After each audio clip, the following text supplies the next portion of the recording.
Il est l'un des poètes et écrivains arabes expatriés les plus importants et les plus célèbres. Il a été aussi un grand plasticien, un peintre et un sculpteur distingué. Il a publié ses ouvrages en arabe et en anglais. C'est Gibran Khalil Gibran. Né le 6 janvier 1883 à Bcharé dans le nord du Liban actuel, il est issu d'une famille chrétienne maronite. C'est le prêtre de son village qui l'a initié aux sciences bibliques. En juin 1895, cet auteur émigre avec sa famille vers les États-Unis où il obtient la citoyenneté américaine. À son retour au Liban, Khalil Gibran a 15 ans et il rejoint une école maronite. En 1902, il repart encore pour les États-Unis. Khalil Gibran crée là-bas la Ligue de la Plume avec plusieurs autres intellectuels arabes avec l'idée de constituer un courant nouveau dans la littérature arabe. Le 28 avril 1920, à l'initiative de Gibran Khalil Gibran, un groupe d'écrivains et d'hommes de lettres se réunirent sous la bannière d'une association appelée la Ligue de la Plume.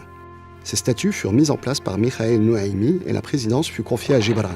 La Ligue a rapidement incarné un renouveau dans l'écriture littéraire arabe en proposant un style particulièrement créatif, dans le fond comme dans la forme. La Ligue de la Plume insuffla un nouvel esprit dans la poésie et l'écriture littéraire arabe. Elle était résolument opposée au classicisme et revendiquait une littérature plus proche de la vie quotidienne. L'expérience de l'écriture s'ouvrit alors à des horizons différents qui la distinguèrent singulièrement des anciens modèles établis. Les écrits de Gibran Khalil Gibran se sont saisis des problématiques de son temps, de quoi gêner profondément homme politique et responsable religieux. Les écrits de Khalil Gibran agaçaient les autorités politiques et religieuses.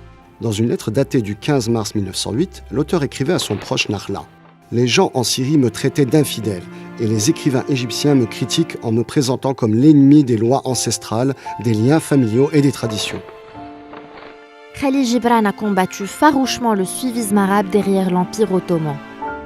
En raison de son appartenance à la chrétienté, il a clarifié sa position en précisant ne pas être contre l'islam, mais contre la récupération politique de toutes les religions.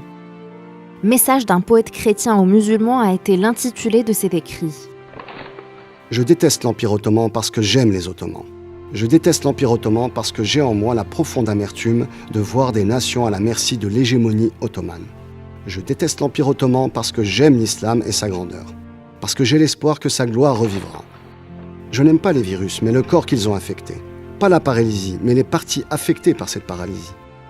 Je respecte le Coran et je méprise tous ceux qui l'utilisent pour contrecarrer les efforts des musulmans voulant vivre autrement, comme je méprise ceux qui considèrent la Bible comme un moyen de gouverner les chrétiens. Gibran Khalil Gibran est décédé à New York le 10 avril 1931 à l'âge de 48 ans. Il a été inhumé sur place avant que son corps ne soit transféré l'année d'après au Liban.